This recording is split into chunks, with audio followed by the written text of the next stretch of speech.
Imagine this. You wake up one day and realize you've been cast out, not for your failures, but for your potential. The people you trusted most now whisper behind your back, their eyes filled with a strange mix of envy and disdain. You've done nothing wrong, yet you feel the weight of their judgment pressing down on you. Why? Because you dared to stand out, to think differently, to dream bigger. You are the chosen one not by fate, but by your refusal to conform. And for that, you are hated. Here lies the paradox. The very qualities that make you extraordinary, your courage, your vision, your authenticity, are the same ones that threaten those who cling to the safety of the herd. Why do we vilify the very people who could lead us to a better world? Why does society punish those who refuse to play by its rules? Is it fear of the unknown? A subconscious resistance to change? Or is it something darker, something buried deep within the human psyche, a shadow that recoils at the light of individuality? The chosen ones are not hated because they are flawed. They are hated because they expose the flaws in everyone else. They are mirrors reflecting the parts of ourselves we'd rather ignore. And in that reflection, we see a truth too uncomfortable to face, that we too could be more if only we had the courage to try. But what happens when the chosen ones stop caring about the hatred? What happens when they embrace their isolation, their otherness, and turn it into power? The answer lies not in their rejection, but in their rebellion. And that is where the story truly begins.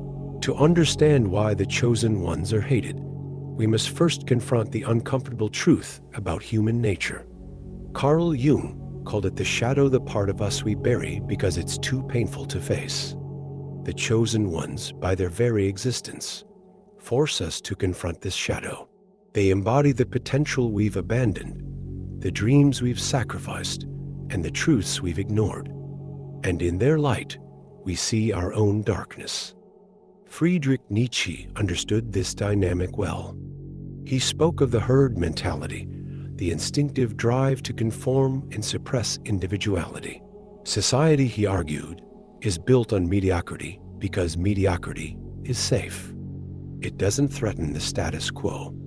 But the chosen ones? They are dangerous.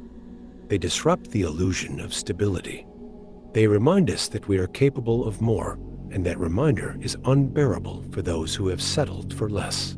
Arthur Schopenhauer took it further, suggesting that human suffering stems from our endless desires and our inability to transcend them. The chosen ones, however, often operate beyond these desires. They are driven by purpose, not pleasure, by meaning, not materialism. This makes them incomprehensible to those still trapped in the cycle of want. And then there's Jean-Paul Sartre, who famously declared, "Hell is other people, but perhaps hell is also the part of ourselves we see in others." The chosen ones, by their very authenticity, expose the inauthenticity of those around them. They are living proof that another way is possible, and that possibility is terrifying. This hatred, then, is not personal. It's existential. It's the collective, unconscious lashing out at those who dare to break free from its grip. But what happens when the chosen ones stop seeking approval? When they stop trying to fit in? That's when the real transformation begins, not for them, but for the world they leave behind. The hatred directed at the chosen ones doesn't just harm them, it silently poisons the very fabric of society. When we ostracize those who think differently, we create a culture of fear. People begin to self-censor, to dim their light, to hide their brilliance. The result? A world where conformity is rewarded and innovation is stifled. Cognitive biases like groupthink and confirmation bias amplify this problem. We surround ourselves with people who think like us, who validate our beliefs, and who reinforce our worldview. The chosen ones, by contrast, challenge these beliefs. They ask questions that make us uncomfortable. They propose ideas that disrupt our sense of order. And in doing so, they trigger a psychological immune response, a defense mechanism that labels them as threats. Neurologically, this reaction is rooted in the amygdala, the brain's fear center. When faced with something unfamiliar or challenging, the amygdala activates, triggering a fight or flight response. For many, the chosen ones represent that unfamiliarity. Their very presence is a threat to the brain's craving for predictability. Culturally, this dynamic is reinforced by systems that prioritize stability over progress. Schools, workplaces, and even social circles reward compliance and punish dissent. The chosen ones, who often operate outside these systems, are seen as outliers, dangerous exceptions to the rule. But the consequences of this rejection go deeper. When we silence the chosen ones, we lose access to their insights, their creativity, and their vision. We sacrifice progress on the altar of comfort. And in doing so, we doom ourselves to stagnation. The question is, how long can we afford to live in this self-imposed prison? How long can we ignore the voices that could lead us to a better future? The answer lies not in silencing the chosen ones, but in learning to listen to them even when their words make us uncomfortable.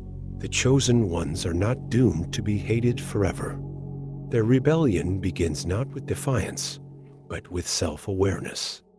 They must first recognize that the hatred directed at them is not a reflection of their worth, but a projection of others' insecurities.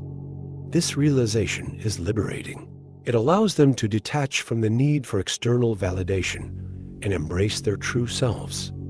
History is filled with examples of those who broke free from societal chains.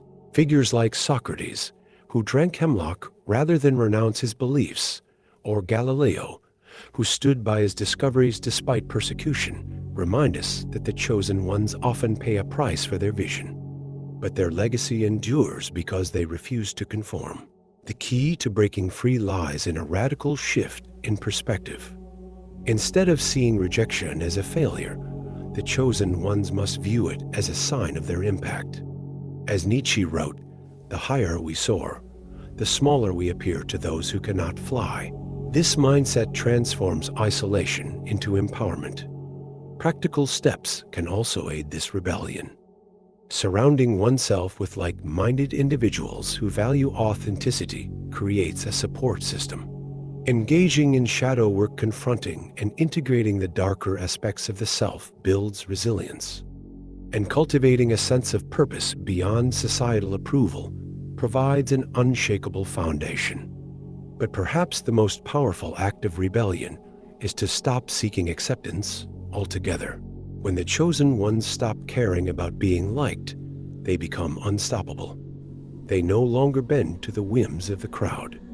Instead, they lead by example, showing others what it means to live authentically. This rebellion is not just for the chosen ones, it's for everyone. It's a call to awaken the chosen one within each of us, to embrace our uniqueness, and to reject the fear that keeps us small. The path is not easy, but it is necessary. For in breaking free, we not only liberate ourselves, we light the way for others to follow. The ultimate truth is this: the hatred directed at the chosen ones is not their burden to carry, it is the world's. It is a reflection of humanity's collective struggle with fear, insecurity, and the discomfort of growth. The chosen ones are not hated because they are flawed. They are hated because they are mirrors, reflecting the potential that others have abandoned. This realization is both liberating and transformative. It means that the chosen ones are not alone in their journey. They are part of a timeless tradition, a lineage of visionaries, rebels, and truth seekers who have always been misunderstood, vilified, and ultimately revered.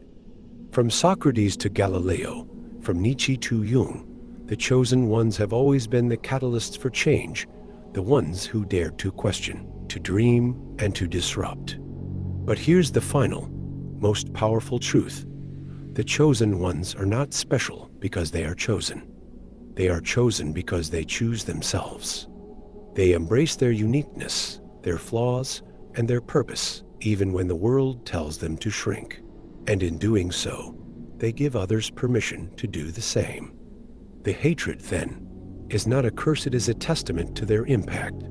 It is proof that they are doing something right. For every person who rejects them, there is another who is inspired by their courage.